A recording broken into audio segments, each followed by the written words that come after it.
આવનારા 2 દિવસમાં છોટાઉદેપુર જિલ્લામાં ભારે વરસાદની જે આગાહી છે તે બાબતે છોટાઉદેપુર પોલીસ તંત્ર જિલ્લા વહીવટી તંત્ર સાથે કોઈપણ પ્રકારના આપત્તિ વ્યવસ્થાપન માટે સુસજ્જ છે।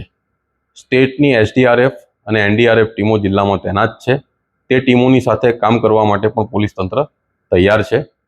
મારી જાહેર જનતાને અપીલ છે કે કોઝવે જેવા રસ્તાઓ ઉપર કે ખાડાઓમાં કે અજાણી જગ્યા ઉપર જે પાણી ભરાયેલું હોય એ પાણીમાં ઉતરવાની ભૂલ નહીં કરવી અને એ જગ્યા ઉપર સેલ્ફી લેવા જેવી પ્રવૃત્તિ નહીં કરવી।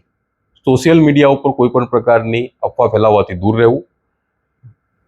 પોલીસનું મુખ્ય કામ ટ્રાફિક વ્યવસ્થાપન કરીને જે રિહેબિલિટેશન અને વિસ્થાપન કરવાનું જે કામ હશે તે કામમાં વહીવટી તંત્રને સપોર્ટ કરવાનું કામ છે, જેના માટે પોલીસ તંત્ર તૈયાર છે।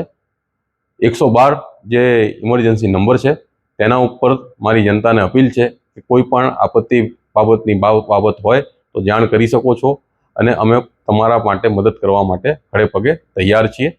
જનતાને સુરક્ષિત રહેવા, સલામત રહેવા મારી અપીલ છે। જય હિન્દ।